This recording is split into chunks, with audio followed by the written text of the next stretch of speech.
What are you doing here? Her cold gaze, filled with contempt for me as a janitor, made my body freeze as if doused with cold water. I couldn't move a muscle. She was my first love. As I tried to say something, I was met with curious stares from her group. Ha? You know him? No way, who'd be friends with a janitor? I wanted to force a smile to hide my feelings, but my face stiffened, unable to move. However, that encounter would become a turning point in my life. She took my hand, blushing, and asked, "I want to thank you. Are you free tonight? My name is Alex. I'm 26 years old, and work as a janitor in a large corporate building. Every day, I strive to keep the office spotless, aiming for a place without a single speck of dust." Just as I was engrossed in my work, an older, experienced janitor named Carol, who had been happily chatting nearby, called out to me. "Alex, how long are you going to take? We have to clean this whole floor today. If you keep being so meticulous, we'll never finish before sundown." "Oh, sorry. I just couldn't ignore this smudge on the handrail. Because of my personality, I can't help but focus on the details, and I often get scolded for it." Carol, seeing my concern, smiled at me with a look of exasperation. "Honestly, kid, you're way too serious for someone your age. You need to manage your time better, or you'll miss lunch again. What a troublesome boy you are.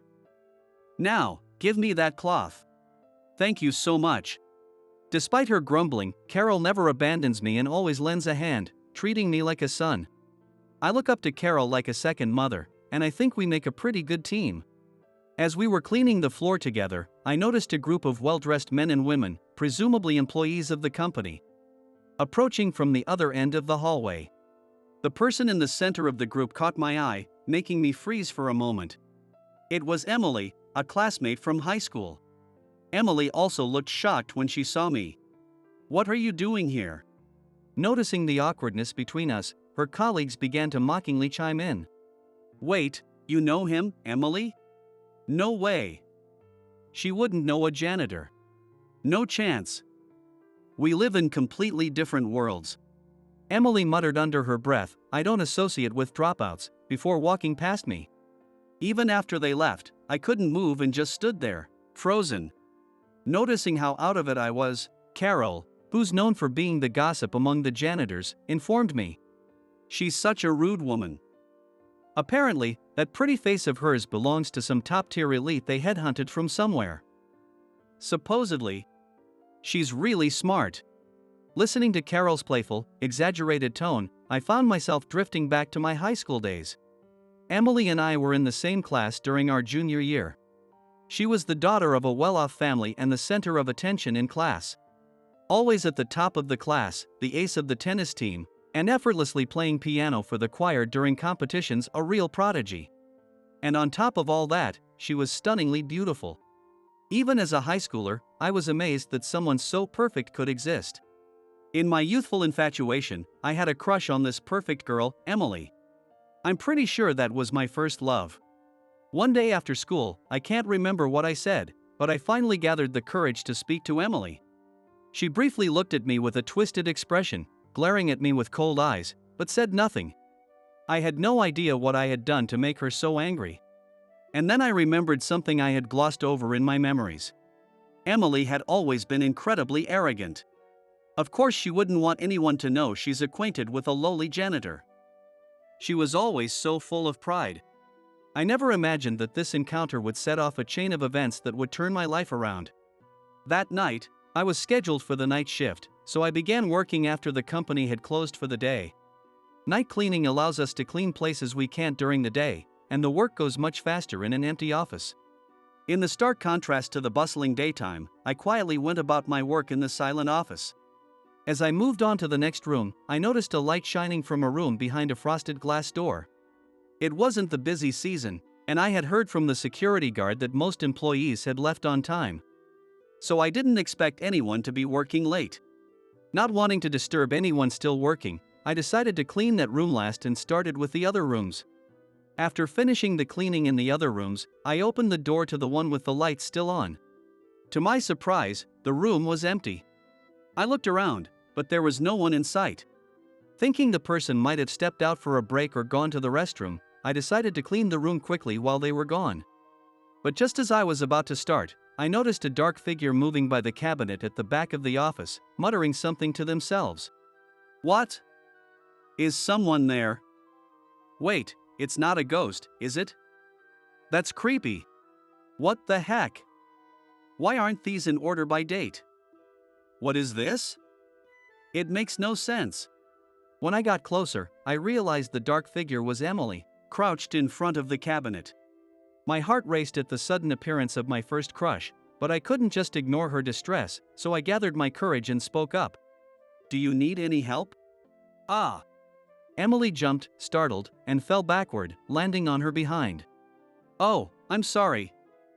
I didn't mean to scare you. I quickly apologized and tried to offer her a hand, but she ignored it, standing up on her own, leaving my hand awkwardly hanging in the air. What do you want?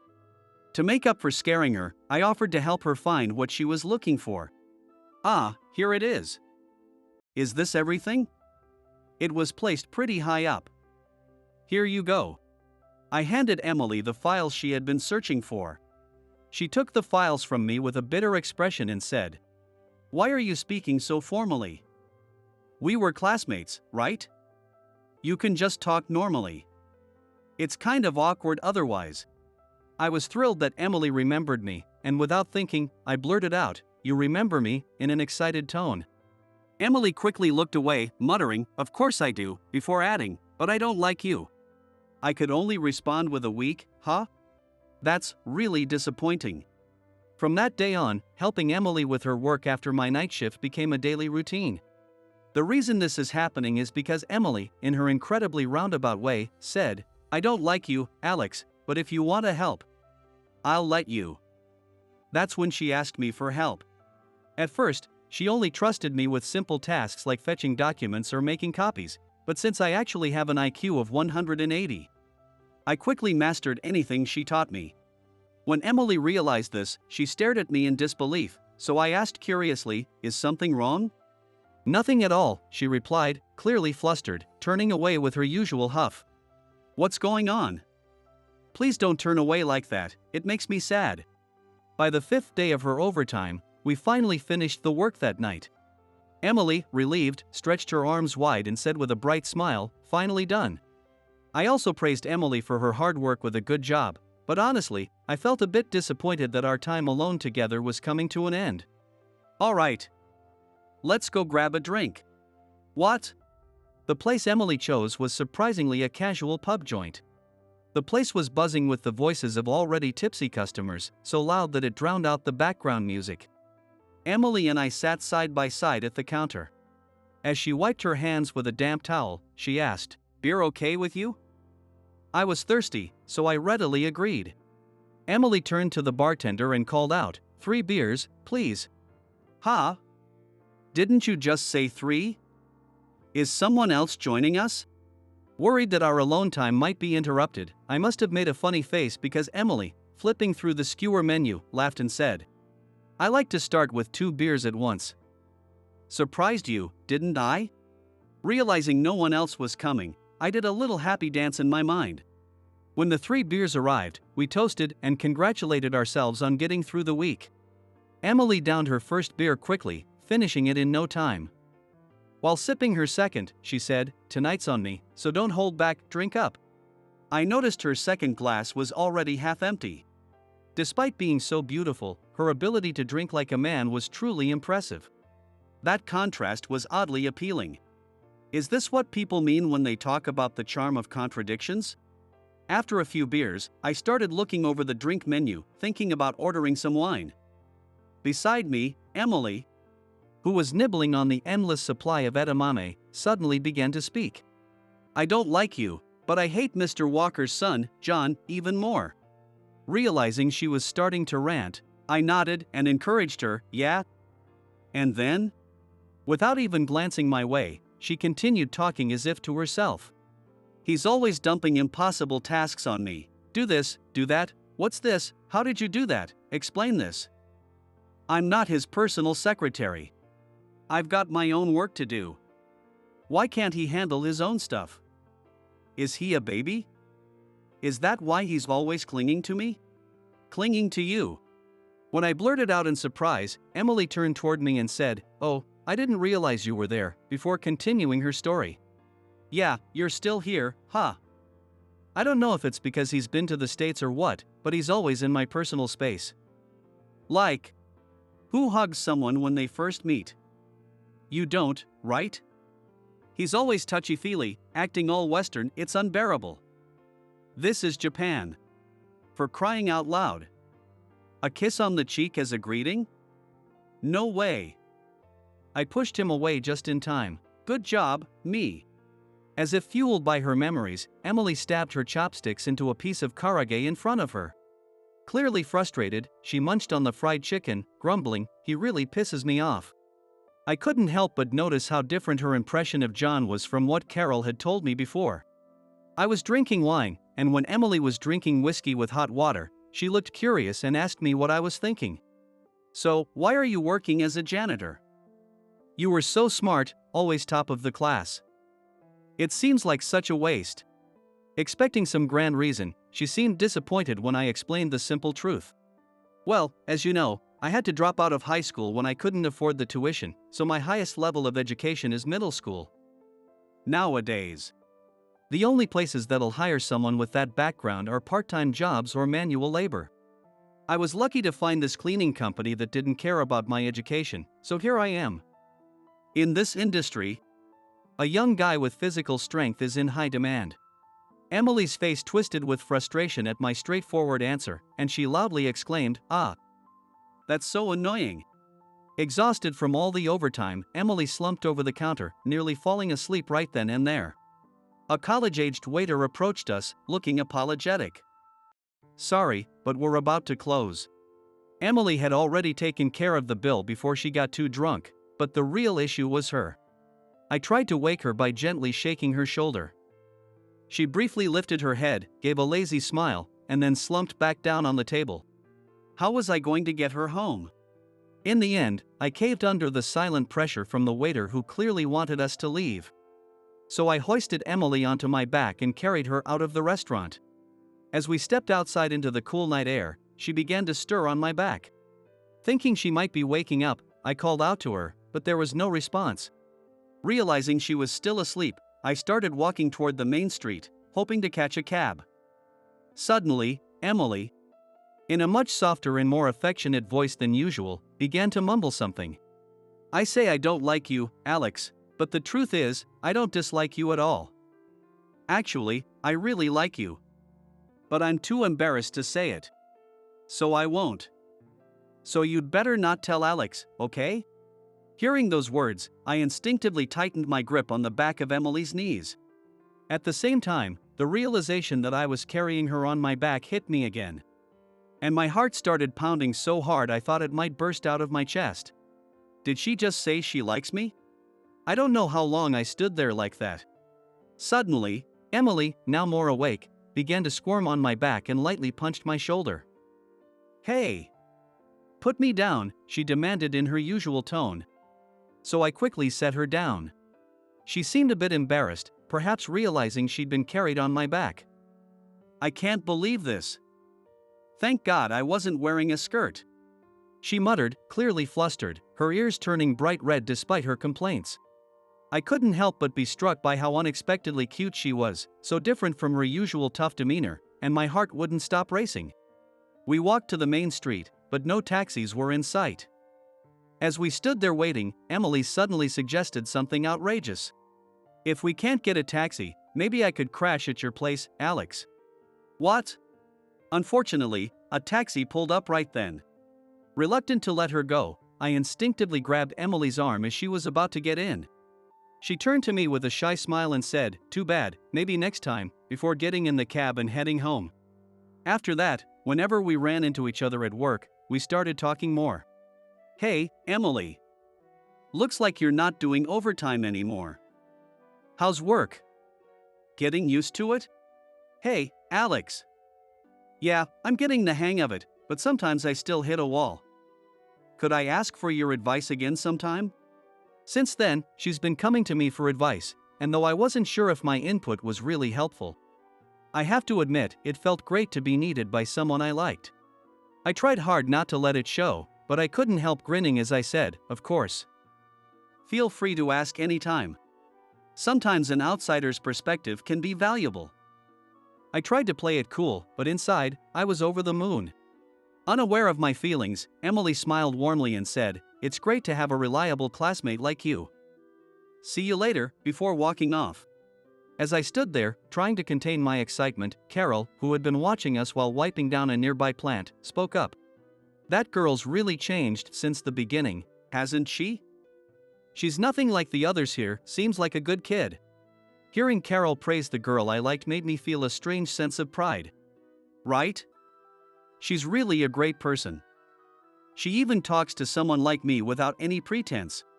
I must have been showing my feelings more than I thought because Carol gave me a knowing grin and said, "Oh my, you've really got it bad for that girl. But listen, with someone that beautiful and kind, if you don't step up, some other guy's gonna snatch her away in no time. So, you better go for it," and Carol playfully smacked my back hard. Ouch. That really hurt. But yeah, you're right, I've got to get my act together. One day, I ran into Emily at work. And we were chatting like usual when a male employee walked by and deliberately dropped some trash right in front of me. I had a bad feeling as I looked up at the guy. He was wearing a sharp, tailored suit and had a smug grin on his tanned face. He crossed his arms and said just one word. "Pick it up." As I was thinking, who the hell is this guy? Emily suddenly turned pale and shouted at him. "John! What are you doing?" "John? Oh, so this is John, Mr. Walker's son. Emily, stay out of this. People like him get uppity when you're too nice. Now, hurry up and pick it up. Stop it. That's awful. Alex, you don't have to pick it up. Emily, it's fine. It's my job." I bent down and picked up the trash. John looked down at me with disdain and said, "Guys like you, janitors, will never be on the same level as us. Emily, you're smart, so don't hang around someone this low. It'll just make you look bad too. And don't defend another guy in front of your boyfriend, it's disrespectful." Boyfriend? I was shocked by this revelation, while Emily desperately tried to explain, "No. We're not dating." But at that moment, I didn't know what to believe anymore. John sneered, "Come on, Emily," and forcibly pulled her close by the shoulder, leading her away despite her protests. As I knelt there, picking up the remaining trash, I noticed several pairs of shoes in my peripheral vision. I looked up to see John's entourage surrounding me, looking down with smug expressions. Did that janitor seriously think he had a chance? No way. That's ridiculous. How delusional can you get? Totally shameless. Did he really think he could date Emily? She's got a high-class boyfriend like John. The usual elite crowd was talking loud enough for me to hear, but I couldn't care less. All I could do was watch Emily, who kept glancing back at me with a troubled expression as she was pulled away. I felt utterly pathetic. But more than anything, I was devastated by the fact that Emily and John were dating. Sigh. I lost count of how many times I sighed that day. I couldn't get Emily and John out of my head. I was so distracted that I wasn't making any progress with my work. Noticing this, Carol came over and said, "Alex, you okay? I'll handle this room. Why don't you go take care of the reception area? Come on. Off you go." She practically shoved me out of the room, leaving me no choice but to head to the reception area. But as I was leaving, I saw something that made me stop in my tracks. There was John, standing next to Emily, with his arm around her waist, leaning in close as he talked to her. Carol, who had been pushing me from behind, noticed I'd suddenly stopped and asked, "What's wrong?" But I couldn't say anything. Following my gaze, Carol saw what I was looking at and said sadly, "I'm sorry, Alex. I was trying to get you away from here so you wouldn't have to see that." That afternoon, I continued cleaning with a heavy heart. What was I even hoping for? John was right. Emily and I live in completely different worlds. When did I start thinking I might actually have a chance with her? As I sighed for the umpteenth time, I saw Carol running down the hallway, looking flustered. Alex. Something's wrong. That pretty girl, what's her name again? Emily? Yes. Emily. She's in trouble.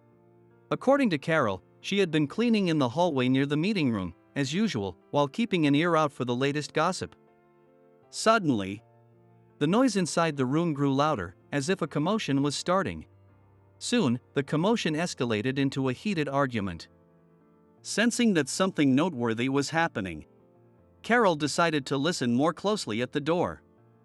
To her surprise, she heard Emily's voice from inside the room. It seemed like she was being scolded for a serious mistake, which is why Carol rushed to find me. I thanked Carol for telling me and hurried toward the meeting room. But as I stood outside the door, I realized something: I'm not even an employee of this company. I'm an outsider. If I barged in there, they'd probably just see me as some weirdo and throw me out. Thinking it wouldn't be wise to rush in, I decided to wait for the right moment to step in. As I listened in on the conversation from outside the meeting room, I realized John was trying to pin his mistake on Emily. I'm not at fault, right? I told you to calculate using data from the past 10 years, didn't I? That's not true. You told me that using last year's data would be sufficient. I have the email you sent with those instructions right here. Emily responded, showing him the email. But John wasn't backing down. I told you later to use the 10-year data. This is why you're useless, Emily. Hanging around that worthless janitor must be making you dumber. His manipulation was met with snickers from the others in the room. John then turned to the room and continued, I apologize for the inconvenience caused by my incompetent subordinate. We'll have someone else recalculate the numbers, and we can move on to the next proposal. He was about to carry on with the meeting when I could no longer stand by and opened the door. The room fell silent as everyone turned to see a janitor, an obvious outsider, suddenly step in. Someone quickly dismissed me, thinking I was just there to clean. We're busy right now, so can you clean later? I can handle the calculations, I said, addressing the room full of elite employees and business partners. Everyone stared at me, mouths agape.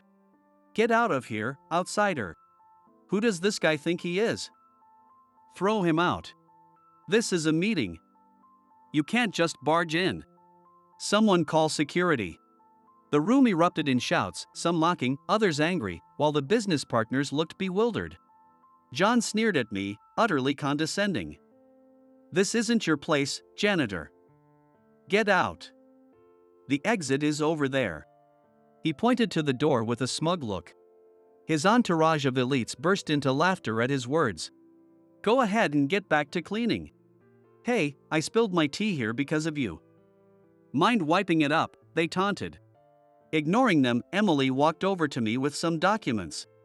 She handed me the papers and quickly explained what needed to be done. Emily then took the revised numbers I gave her and said, Here is the corrected data, projecting the updated figures for everyone to see. John immediately objected. What? Are you kidding me? What kind of nonsense is this? This is completely fabricated. It's not fabricated. These calculations are accurate. Emily fired back. There's no way you could have recalculated all this in such a short time. Well, we did. Do you even know who Alex is? He's a genius who won the national math competition hosted by a top university. He's not like the rest of us. I never beat him in grades, not even once in high school. Emily's voice rang with pride as she spoke about me. As I listened, memories of my past came flooding back. I had always been a bright child, excelling in everything. My IQ was tested at 180, and I was often called a prodigy during elementary school. I was good at every subject, but math was my true strength. My mother once told me that when I was in kindergarten, I could solve problems from high school entrance exams. When it came time for high school, I planned to attend a prestigious public school on a scholarship. Given our financial situation, just my mother and me. But after winning a math competition, I received a scholarship to attend a private school known for its elite status. They offered me a full tuition waiver, and I accepted. I lived up to the school's expectations by winning the math competition. However, the victory led to a whirlwind of events. Banquets hosted by school alumni and local dignitaries.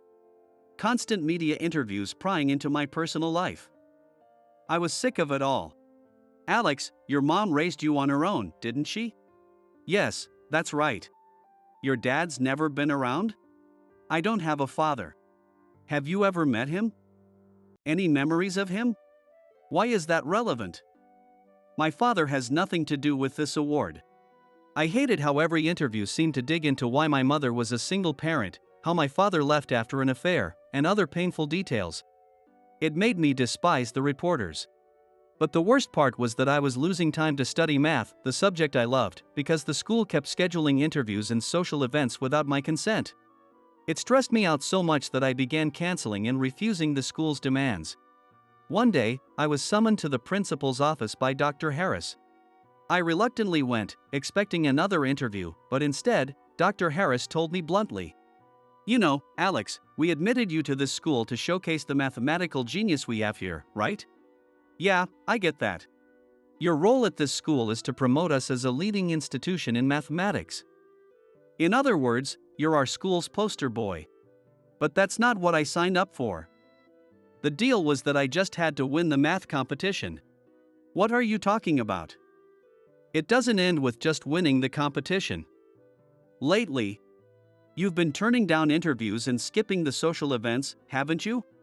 That's because I asked them to stop invading my privacy. Enough. If this continues, we'll revoke your tuition waiver. If you want to stay at this school, you'll have to pay the same tuition as the other students. That's a problem. We can't afford that kind of money. Since we were never wealthy, there was no way my family could pay the private school's tuition. In the end, I had to drop out. With no motivation left, I didn't enroll in any other high school and just worked part-time jobs. Which is why I only have a middle school education. Back in the meeting room, someone quickly checked the calculations on a computer. A surprised voice announced, "These numbers are correct." "It seems the janitor's calculations were accurate," said David, a client, letting out a heavy sigh. John, furious, snapped, "So what if the calculations are right? What you did is still obstruction. Remember that, you piece of trash." I fixed John with a steely gaze and replied, "Yes, I understand. I'm not here to show off my math skills. I'm here because I couldn't stand to see Emily being unfairly blamed. Isn't it a manager's job to protect their team? Instead, you shifted the blame onto her to save yourself. That's why I felt compelled to speak up." "What?" "Yes, I'm just a janitor, but I take pride in my work. I believe everyone here does too. But there's nothing more humiliating than having that pride trampled by your own superior." I found myself reflecting on my past. The bitterness of having my future crushed by the selfish pressures of those in power. My fists clenched tightly with the memory of that frustration. It was David who broke the tense silence. Indeed, he's right. "John, I'm sorry, but we'll have to continue this discussion another time." With that, David declared the meeting over and stood up to leave. The room buzzed with murmurs. John was apologizing repeatedly to David, trying to make amends. I watched this unfold, feeling detached, until Emily walked over, took my hand, and said, "Thank you, Alex. You were amazing." Her words made my face flush red, but before I could respond, another person suddenly grabbed my hand, startling me. "Wow, you're incredible. I could tell you were no ordinary guy just by watching you do those calculations earlier. I've never met a math competition winner in person before. You really are a genius." The excited man was one of the clients who had been serious during the meeting. I was caught off guard by his enthusiasm but realized who he was. Feeling embarrassed, I reluctantly agreed to take a photo with him on his phone. What just happened? As exhaustion washed over me, Emily, her cheeks flushed, said, "I'd like to thank you for today. Are you free tonight?" That evening, Emily took me to a stylish bar with a stunning view of the city lights. Feeling completely out of place, I was nervous, which made Emily laugh.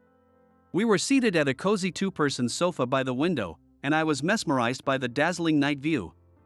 Emily smiled warmly at me, her beauty making my heart race even more. Since we're in such a lovely setting, let's order drinks that suit the atmosphere, she said, choosing a cocktail for me. I ended up with a martini, while Emily ordered a Manhattan. As we slowly sipped our delicious cocktails and enjoyed the view, Emily began to speak. You know, I used to dislike you, Alex. What? Emily chuckled mischievously and continued, her gaze growing distant.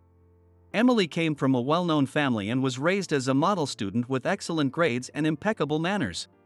She had an older brother and sister, both of whom graduated from prestigious universities. Her brother worked for a listed company, and her sister was stationed abroad with a multinational corporation. Growing up in such a family, she was under constant pressure to excel academically and maintain her reputation. While she struggled to stay at the top, she couldn't help but envy and resent me for being naturally gifted and able to maintain a scholarship without any apparent effort. One day, something happened that made her dislike me even more. That day, Emily couldn't finish a math assignment during class, so she stayed behind after school to work on it alone in the classroom. That's when I approached her and offered, "Need some help," in what she perceived as a condescending tone, which made her so angry that she ignored me. Wait, that scene. Isn't that when I tried to talk to you and you ignored me? Was it really because of that? Did I really come off as arrogant? But soon after, when I dropped out of school, Emily realized something important. Everyone carries wounds that others can't see. And then, slowly, she continued. Even though you had your own pain, Alex, I only saw what was on the surface. After you left, I realized I had admired you all along, but by then, it was too late, and I never saw you again.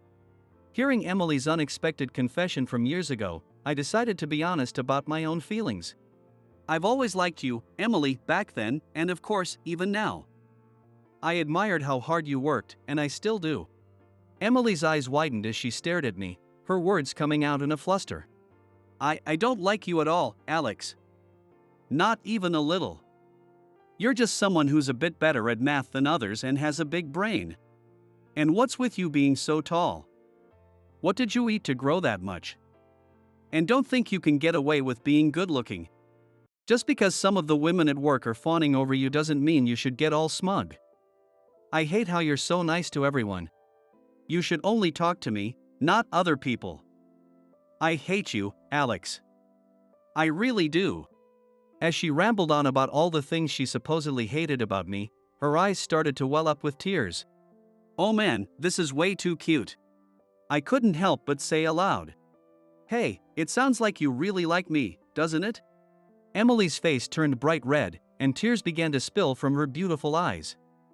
Unable to hold back any longer, she finally admitted, I like you a lot, through her tears.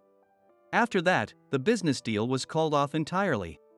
John was held responsible and was reassigned to a remote location. Despite his tearful pleas to his father, Mr. Walker, even his own father was disappointed, reportedly saying, he never realized his son was such a fool. As for me, I took responsibility for the disruption I caused during the meeting and resigned from the cleaning company. Parting ways with Carol, who had treated me like a son, was difficult. Carol, thank you for everything.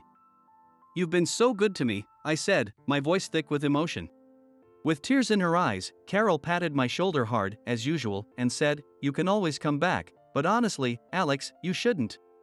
You're destined for greater things. Ha! Don't end up here. Go out there and make the most of your talents. Her words brought tears to my eyes as well, but I steeled myself, slapping my cheeks to get my focus back. All right. Time to get going. So, what am I going to do now that I've lost my job as a janitor? Well, it turns out that the client from that meeting was from a pretty big company. Impressed by my abilities, they offered me a job, saying, we don't care about your academic background, we need your talent. It was basically a headhunting offer. Emily also decided to leave her job due to the stress of working with John and her concerns about the company's future. She joined the same company as me. Now, Emily and I work together, rivals at work, but partners in life, helping the company grow and expand its business. So, Emily, have you thought about our future? What? Like what we're having for dinner tonight? No, I mean our future, as in us. Our future? Well, looks like someone started thinking seriously about that, Alex? I'm seriously considering marriage with Emily, but I have no idea what she thinks about it. This is one problem that can't be solved with an equation, so I'm thinking about asking Carol for advice. She's got a lot of life experience, and I could really use her help to give me the push I need when it comes to Emily. And with that, my story comes to an end. Although I ended up dropping out of school and spent years with my life on hold, reuniting with Emily set everything back in motion. I've proven that even without a formal education, talent and ability can still be recognized.